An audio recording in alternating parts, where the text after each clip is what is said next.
विद्यार्थी मित्रों,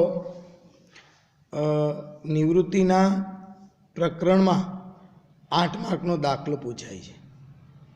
आनंदनी वात ए छे के नवी पेपर स्टाइल मुजब निवृत्तिना प्रकरणमांथी 2 दाखला पूछाशे।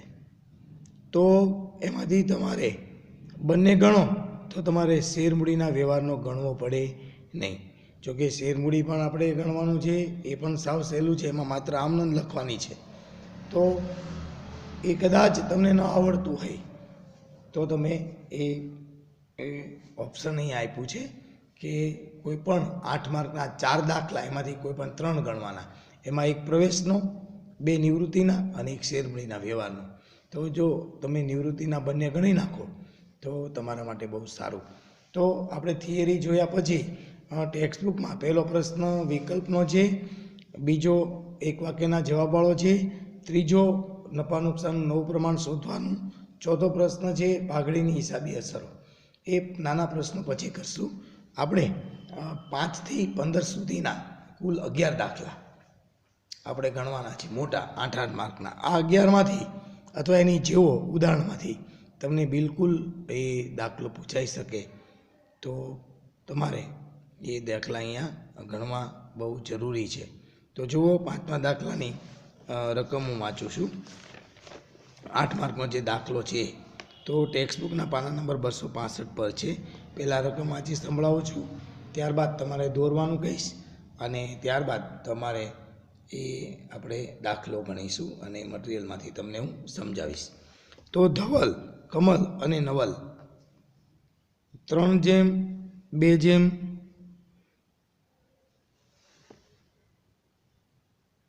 2:1 प्रमाण में ननु मेहता भागीदारों है। नवल तारीख 31/3/16 रोज निवृत्त थाय छे। 31/3/16 रोज तेमनी पेढ़ीनुं पाकું सरवैયું नीचे मुजब हतुं। तो जुओ अहींया जुओ कि धवल, कमल, नवल त्रणेयनी मूड़ी है। सामान्य अनामत आप्युं छे, रोकाण वधघट भंडोळ आप्युं छे, गालखात अनामत लेणदारो, पाघड़ी, यंत्रो, रोकाणो, देवादारो, स्टॉक, रोकड़ अने बैंक आपी छे। हवाला वाँचूँ। अहींया जो तमारा पाघड़ी जोईए ने तो आ पाघड़ी पहला शुं करी नाखवानुं, दूर करी नाखवानी। त्यारबाद हवालामां पाघड़ी विषे वात होय तो ए मुजब आपणे करवानुं। तो जुओ नीचे निवृत्ति वखते नक्की करवामां आव्युं के यंत्रोनी किंमत 25,000 अने स्टॉकनी किंमत 5,000 आखवी। रोकाणोनी किंमत 8,000 नक्की थई ते नवल लई जाय। लेणदारो पैकी 5,000 चूकववा नहीं पड़े। कामदार वळतर पेटे 2,000 ની જોગવાઈ કરવાની। તો કામદાર વળતરમાં ધ્યાન રાખવાનું, બરાબર। એમાં આપણે 2,000 ની જોગવાઈ કરવાની છે। કાલગાદ અનામત દેવાદારો પર 10% રાખવી। તો અહીંયા 2,000 છે અને બીજી 10% રાખવાની આપણને કીધી છે। 2,000 આપણી પાસે પડ્યા છે પહેલેથી। હવે પાઘડીનું મૂલ્યાંકન 40,000 કરવામાં આવ્યું। આ પાઘડીનો હવાલો આવ્યો। આમ નોંધ લખી જરૂરી ખાતા તૈયાર કરી નવી પેઢીનું પાકું શરૂ તૈયાર કરો। આમ નોંધ જે અહીંયા લખવાનું કીધું છે એ આપણને સમજવા માટે છે। અહીંયા આપણે દાખલામાં આમ નોંધ નહીં લખીએ, તમારે લખવી હોય તો આમ નોંધ તમારે દોરવાની। હું આ દરેક આમ નોંધ બોલીશ। મેં તમને અહીંયા મટીરિયલમાં આમ નોંધ દોરેલી છે નહીં, કારણ કે એ તમને પ્રવેશમાં શીખી ગયા ને, આમ નોંધ તમને એ આવડે છે તો જ તમે દાખલો ગણી શકો ને। મનમાં આમ નોંધ આવડવી જોઈએ। તો મિત્રો, પુનઃ મૂલ્યાંકન ખાતું અથવા તો નફા નુકસાન હવાલા ખાતું આંકી નાખો, બરાબર। ત્યારબાદ રોકડ ઓબ્લિક બેંક ખાતું આંકી નાખો, ભાગીદારોના મૂડી ખાતા આંકી નાખો અને પછી ગણતરીનું જરૂરી જગ્યા છોડી દો અને આમ નોંધ આંકવી હોય તો તમે આંકી નાખો। હું બોલું તો તમારે લખવાની છે। પરીક્ષામાં તો આપણે આમ નોંધ પૂછાય નહીં, કારણ કે પરીક્ષાની અંદર એ આમ નોંધ હોય નહીં। તો જુઓ, અકાઈ જાય એટલા માટે એ પહેલાં આપણે પાઘડીની હિસાબી અસર જોઈ લઈએ તમને સમજવા માટે। તો તમને આટલું કીધું છે, દાખલો ગણતી વખતે શું જોવાનું। તો પાકા સ્ત્રીઓમાં પાઘડી હોય તો એ જોવાની, નવી પાઘડી હોય તો એ જોવાની, પછી નિવૃત્ત ભાગીદારના ભાગની પાઘડી નક્કી કરી નાખવાની, જૂનું પ્રમાણ લખી નાખવાનું, નવું પ્રમાણ લખી નાખવાનું। નવું પ્રમાણ વિશે કાંઈ ન કીધું હોય તો એક ભાગીદાર ઉપર આમ ટીક મારવાની, એટલે નવું પ્રમાણ આપણને ખબર પડી જશે। અને લાભના સૂત્રની મદદથી લાભ ગોતવાનો અને લાભનું પ્રમાણ ગોતી લેવાનું। તો જુઓ મિત્રો, ગણતરીની શરૂઆત અકાઈ જાય પછી આપણે તમારે છેલ્લે લખવાનું છે. મેં ભલે અહીંયા પહેલાં લખ્યું તો જુઓ, અકાઈ જાય પાકા સરવૈયા પછીનો જે ભાગ હોય એ પાના ઉપર તમારે લખવાનું સમજૂતી. તો એમાં લખો જૂનું પ્રમાણ. ચાલો બુક હવે એક બાજુ મૂકી દઉં અને તમને આમાંથી ભણાવું કે આ દાખલામાં આટલું યાદ રાખવાનું છે આપણે. જુઓ, ભાગીદારનું જૂનું પ્રમાણ કેટલું છે? 2 2 1, એટલે 2 પંચમાંશ 2 પંચમાંશ ને 1 પંચમાંશ, ધવલ કમલ નવલ. નવું પ્રમાણ, ચાલો કોણ નિવૃત્ત થાય છે? ધવલ કમલ રહે અને નવલ નિવૃત્ત થાય તો એની પર ટીક મારી દીજો સાહેબે. આ ટીક મારી લી, આ નિવૃત્ત થાય. તો અહીંયા બીજી કોઈ શરત નથી. તો નવું પ્રમાણ કેટલું રહેશે? 2:2. જો નવું પ્રમાણ લખ્યું 2:2, એટલે એને 2 વડે ભાગી નાખીએ 1:1. તો ધવલ અને કમલનું 1/2 1/2. નવું પ્રમાણ આપણને ગણ્યા વગર આવડી ગયું. કેવી રીતે? કે કોઈ બીજી શરત ન આપી હોય તો જેટલું જૂનું પ્રમાણ એટલું જ એનું નવું પ્રમાણ આવે. આને આપણે આની ઉપર ટીક મારી દેવાની. એટલે આ હવે નહીં જોવાનું નવું પ્રમાણ લખતી વખતે નવલ, કારણ કે નવલ નિવૃત્ત થઈ જાય. તો જૂનું લખ્યું, નવું લખ્યું. હવે ભાગીદારનો લાભનું સૂત્ર લખો. ભાગીદારનો લાભ તમે સાહેબ કેમ કે ભાઈ પહેલાં આ ગણતરી કરો છો? અરે ભાઈ, મારે પાઘડીની હિસાબી અસર આપવી છે ને, એટલા માટે મારે લાભના પ્રમાણમાં આપવાની હોય. એટલા માટે હું પહેલાં લાભનું પ્રમાણ નક્કી કરી નાખું. તો ભાગીદારનો લાભ બરાબર નવું માઇનસ જૂનું. તો ધવલનો લાભ 1/2 2 પંચમાંશ. ચાલો, એટલે એને સાદુરૂપ આપતા 1/10 આવ્યું. અને એ જ રીતે કમલનો લાભ 1/2 2 પંચમાંશ. તો એને પણ સાદુરૂપ આપતા 1/10 આવ્યું. મટીરિયલમાં તમને ન દેખાય તો તમારે પિન ખોલી નાખવાની. ચાલો, તેથી લાભનું પ્રમાણ 1:1 આવ્યું. હવે પાઘડીની પહેલી હિસાબી અસર આપું છું. આ ગણતરી સમજાવું છું, પછી તમને દાખલો ગણાવું. આ સમજાવું છું કે જૂની પાઘડી જુઓ, પાકા સરવૈયામાં 10,000 છે તો એ માંડી વાળવાની. એ ત્રણેય ભાગીદારના મૂડી ખાતેથી ઉધાર કરવાની જૂના પ્રમાણમાં. બહુ ધ્યાન રાખજો. પાકા સરવૈયામાં દર્શાવેલી પાઘડી છે એ આપણે દૂર કરી નાખવાની. પછી હવાલાની પાઘડીની વાત કરવાની. તો પહેલી પાઘડી દૂર કરીએ તો જૂની પાઘડી 10,000 છે. તો ત્રણેયના મૂડી ખાતે ઉધાર કરું જૂના પ્રમાણમાં. તો ધવલના મૂડી ખાતે ઉધાર 4,000, કમલના મૂડી ખાતે ઉધાર 4,000, નવલના મૂડી ખાતે ઉધાર 2,000, તે પાઘડી ખાતે 10,000. બાબત છે ભાગીદારની નિવૃત્તિ સમયે ચોપડે દર્શાવેલી પાઘડી જૂના ભાગીદારના મૂડી ખાતેથી જૂના પ્રમાણમાં માંડી વાળી તેના. ચાલો, તો અહીંયા હમણાં તમને એ દાખલાની અંદર પણ આની અસર અપાવી દઉં. તો આ આમનામ થઈ ગઈ. હવે દાખલાની શરૂઆતમાં પહેલાં મૂડી ખાતામાં લખી નાખો બાકી આગળ લાવ્યા. ત્રણેયની મૂડી લખી નાખો. બાકી આગળ લાવ્યા. ચાલો, તો જુઓ, બાકી આગળ લાવ્યામાં આપણે લખ્યું છે 30,000, 20,000 અને 10,000. ચાલો, અહીંયા મારે 20,000, 20,000 અને 10,000. પિન તમારે ખોલી નાખવાની, કારણ કે દેખાતું નથી એટલા માટે. તો ત્રણેયની બાકી તમે લખી નાખી 30,000, 20,000 અને 10,000.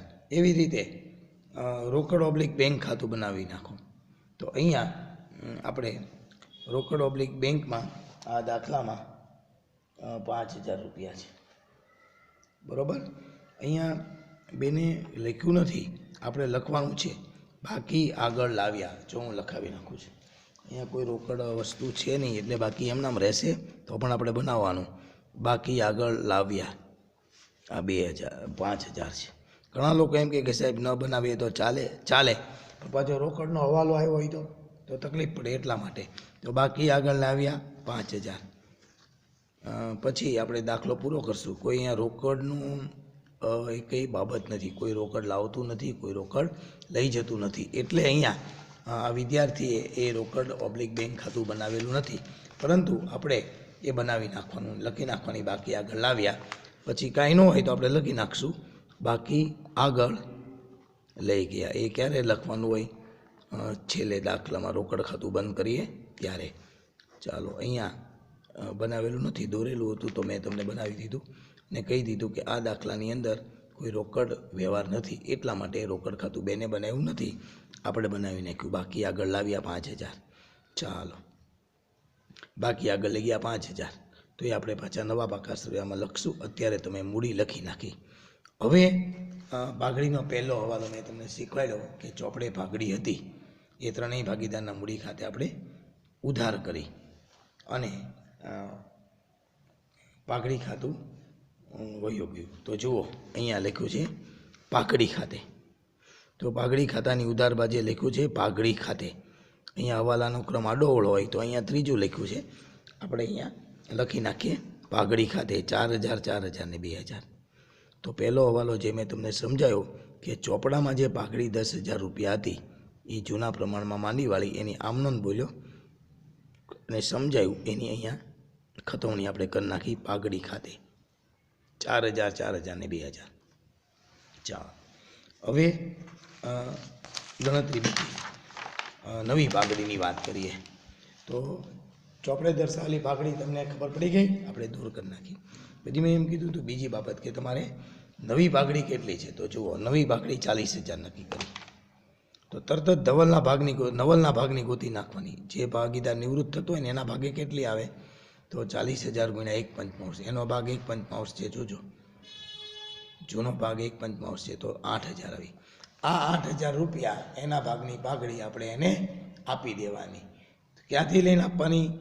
બાકીના જે ભાગીદારો છે નવલ સિવાયના એમના ખાતેથી લાભના પ્રમાણમાં. તો અહીંયા લાભનું પ્રમાણ સરખું છે 1:1. તો જો 8,000 લાભનું પ્રમાણ 1/2, 1/2 છે. 1:1 એટલે બેયનું 1/2, 1/2 થાય.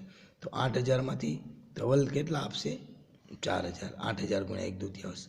કમલ કેટલા આપશે? 8,000 ગુણ્યા 1/2. ચાલો એની આમનો બોલું છું. ધવલના મૂડી ખાતે ઉધાર 4,000, કમલના મૂડી ખાતે ઉધાર 4,000, તે નવલના મૂડી ખાતે 8,000.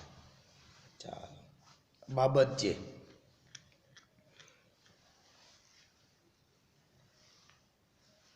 નવલના ભાગની પાઘડી બાકીના ભાગીદારોના મૂડી ખાતેથી લાભના પ્રમાણમાં ઉધાર કરી નિવૃત્ત ભાગીદારના મૂડી ખાતે જમા કરી તેના. ચાલો, તો હવે આની આમનો તો થઈ ગઈ, પણ આની આડી ઊભી અસર થશે પાકા સરવૈયાવાલા મૂડી ખાતામાં. બહુ ધ્યાન રાખજો. જુઓ આ ધવલ અને કમલ આ આડું છે ને એ એમાં ઊભું આવશે 4,000. જુઓ નવલના મૂડી ખાતે જમા. તો જુઓ નવલના મૂડી ખાતામાં તમે જુઓ અહીંયા જ્યાં આ નવલનું મૂડી ખાતું છે ને એમાં છે જુઓ નવલના મૂડી ખાતાની જમા બાજુ બે નામ લખવાના, ધવલના મૂડી ખાતે અને કમલના મૂડી ખાતે 4,000. આ 4,000 રૂપિયા છેલ્લા ખાનામાં આ ઊભું આવ્યું. આડું હોય એ ઊભું આવશે. જુઓ આમનો આડી થાય ખતવણી ઊભી થશે. અહીંયા ઊભી થઈ 4,000, 8,000. તે નવલના મૂડી ખાતાને જમા બાજુ થઈ ગયું. હવે ઉધાર કેટલા છે? 8,000. તો 8,000 નહીં લખીએ, એ પણ 4,000 લખશું, એ આડી થશે. જુઓ અહીંયા નવલના મૂડી ખાતે ધવલ અને કમલના ખાતામાં 4,000. આ 4,000 અને આ 4,000. તો અહીંયા આ ખતવણી થઈ ગઈ કે બંનેના મૂડી ખાતે ઉધાર, તે નવલના મૂડી ખાતે જમા. તો નવલના મૂડી ખાતાની જમા બાજુએ બેના નામ લખ્યા અને અહીંયા ઉધાર થયું તો એ ખાનામાં 4,000, 4,000. ધવલના મૂડી ખાતે ઉધાર તો ધવલના ખાનામાં 4,000. કમલના મૂડી ખાતે ઉધાર તો કમલના ખાનામાં 4,000. તો નામ કોનું આવશે? નવલનું. એવી રીતે નવલના ખાતે 8,000 જમા થયા તો એ ઊભા લખવાના 4,000. તો એમાં નામ કોના આવશે? નવલ સિવાયના બે ભાગીદારના, ધવલના મૂડી ખાતે, કમલના મૂડી ખાતે. આ ખતવણી તમારે ખાસ ધ્યાન રાખવાની. આમનો તો તમને આવડી ગઈ, પણ ખતવણી તમારે ખાસ ધ્યાન રાખવાની. ચાલો, હવે આ દાખલાની અંદર એક બાકી આપી છે રોકાણ વધઘટ ભંડોળ. સામાન્ય અનામત પણ આપ્યું છે, રોકાણ વધઘટ ભંડોળ પણ આપ્યું છે 2,500 રૂપિયા. તો રોકાણ વધઘટ ભંડોળ આપણે ઉધાર કરી નાખશું 2,500.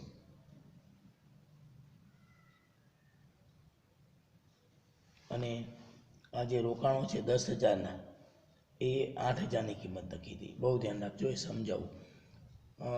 અહીંયા મારે સામાન્ય અનામત તો તમને આવડે એવું છે. રોકાણ વધઘટ ભંડોળ સમજાવું 2500 રૂપિયા.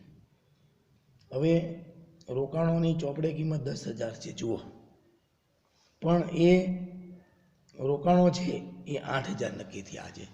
એનો મતલબ 2,000 રૂપિયા ઘટાડો થયો. તો આ ઘટાડો આપણે સામાન્ય રીતે પુનઃમૂલ્યાંકન ખાતે લખવો પડે, કારણ કે વર્ષને અંતે 10,000ના રોકાણોની કિંમત કેટલી નક્કી થઈ? 8,000. તો નુકસાનની વાત આવી. પરંતુ આપણી પાસે રોકાણ વધઘટ ભંડોળના 2500 રૂપિયા છે, તો એની આમનોંધ સમજાવવા માટે રોકાણ વધઘટ ભંડોળ ખાતે ઉધાર આ 2500, બહુ ધ્યાન, તે રોકાણો ખાતે 2,000, એટલે 2,000 રૂપિયા આપણે એમાંથી લઈ લીધા 2500માંથી. હવે વધ્યા કેટલા? 500 રૂપિયા વધ્યા.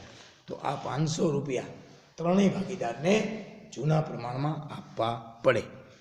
તો અને નવું રોકાણ વધઘટ ભંડોળ પાકા રૂપિયામાં લખવાનું નહીં. તો જુઓ, આ 2500માંથી 2,000 રોકાણો ખાતે લઈ ગયા, કારણ કે 8,000 થઈ ગયા ને, 10,000ના 8,000. તો 2,000 ખોટ પડી, ક્યાંથી લીધી આપણે? પુનઃમૂલ્યાંકન ખાતે ખોટ ન લખી, રોકાણ વધઘટ ભંડોળમાંથી 2,000 લઈ લીધા, તે રોકાણો ખાતે 2,000.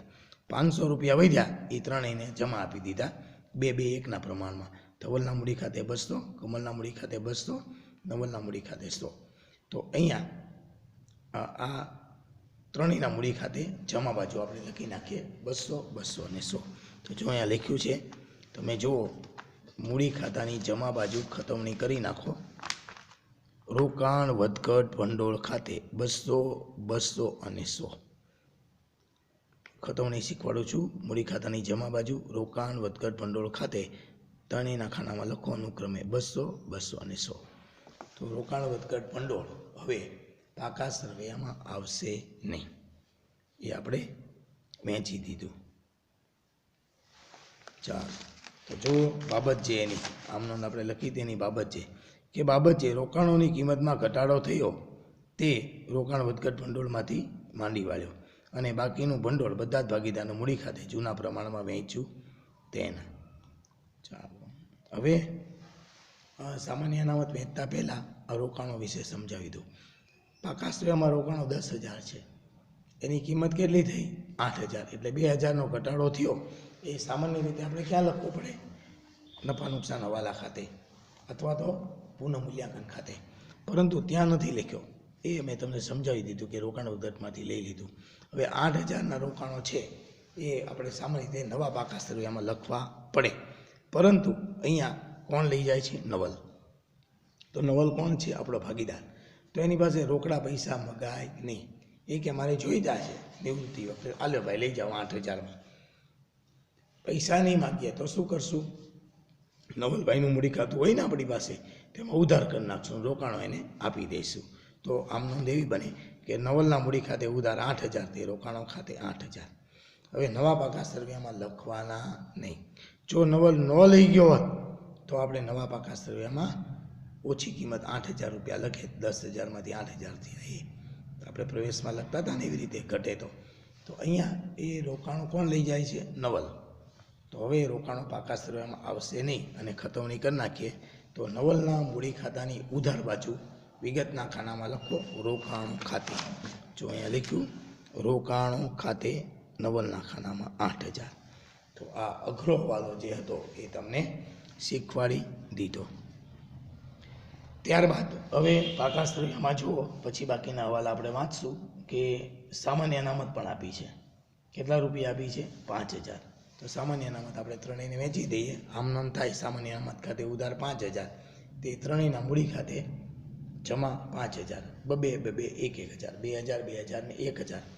તો ખતવણી થશે મૂડી ખાતાની જમા બાજુ સામાન્ય અનામત ખાતે.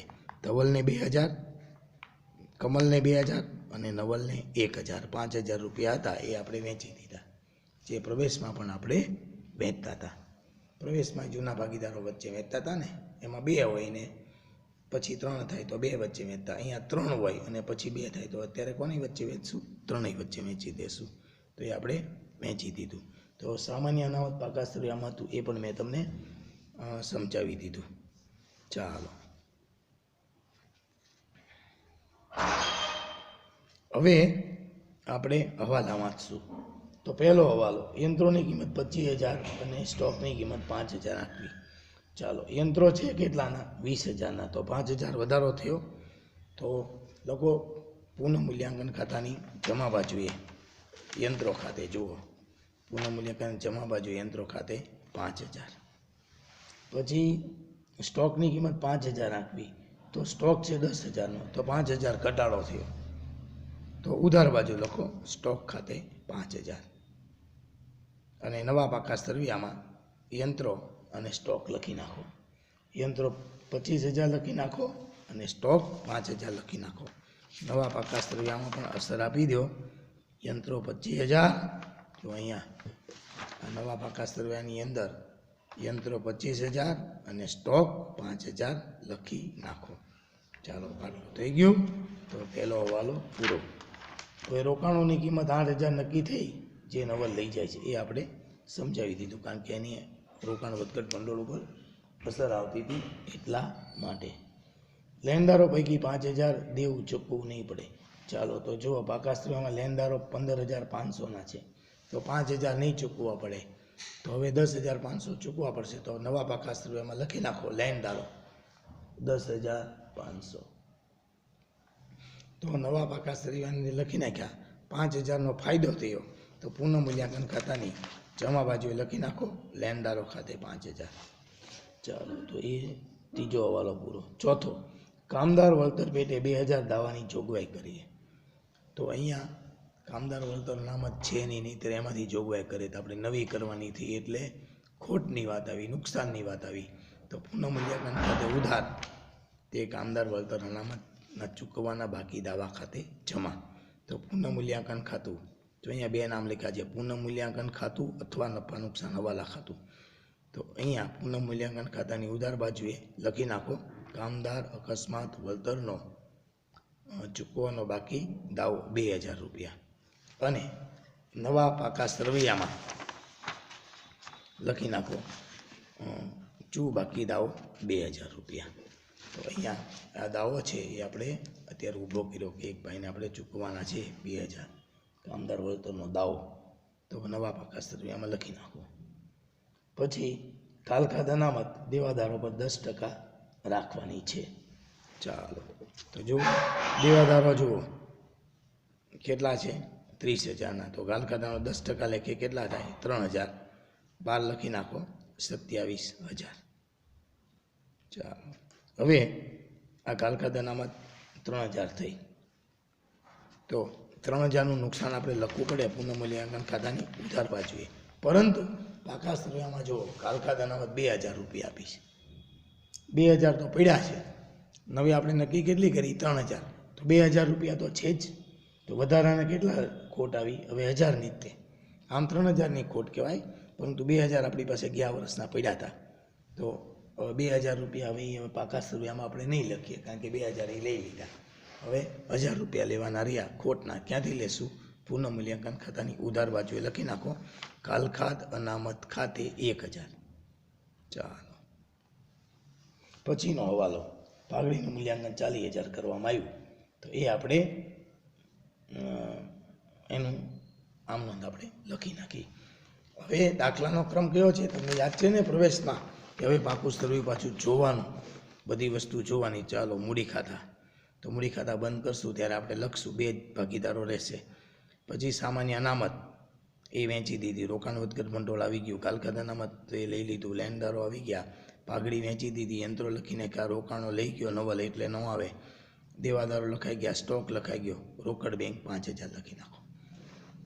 એટલે રોકડ કોઈ લાવતું લઈ જતું નથી, તો રોકડ ખાતું બંધ કરી બાકી આગળ લઈ ગયા 5,000 પાકા સરવૈયામાં લખી નાખો. હવે પુનઃમૂલ્યાંકન ખાતું બંધ કરી દઈએ આપણે.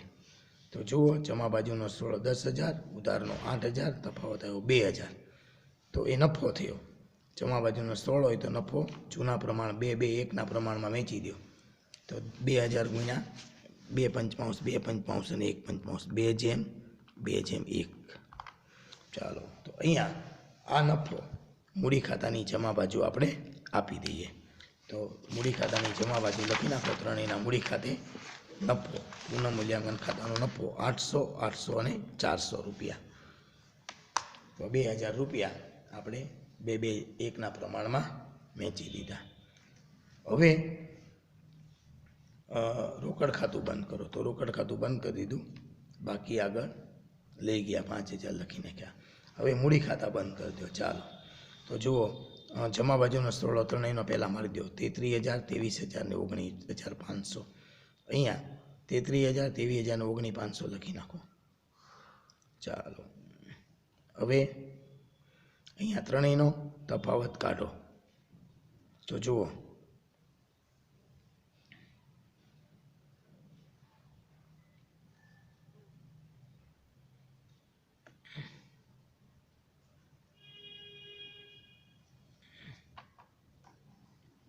ત્રણેયનો તફાવત કાઢ્યો 25000, 15000 ને 9500. તો અહીંયા બહુ ધ્યાન રાખવાનું છે, આ બેને ખોટું ગણેલું છે. તો તમને શીખવાડું કે આ જે તફાવત 9500 છે એ અહીંયા લખી નાખું. આ આપણે લખશું, અહીંયા કોઈ રોકડ નથી લઈ જતું અને નવા પાકા સ્થળમાં બેની જ મૂડી આવશે, આ મૂડી આવશે નહીં. એ અહીંયા આવશે. નીચે લખવાનું છે નવલની લોન, અહીંયા લખવાનું લોન ખાતે. ચાલો આ તમને શીખવાડવાનું. બે ભાગીદારો જ હવે વધ્યા. નવલભાઈ તો વયા ગયા, તો એનું મૂડી ખાતું આપણે મૂડી ખાતામાં નવા પાકા સ્ત્રીમાં લખવાનું નથી. બેની જ મૂડી આવશે માત્ર. ધવલના 25000 ને કમલના 15000, એ બેના થઈને આવશે 40000. અહીંયા લખું છું 40000, 25 અને 15 40000. બહુ ધ્યાન રાખજો. હવે તો બાકી આગળ લઈ ગયા. ધવલની ને કમલની લખવાની, નવલની બાકી આપણે નવા પાકા સ્ત્રીમાં ન લખવાની હોય. ચાલો તો નવલભાઈના કેટલા વધ્યા? 9500.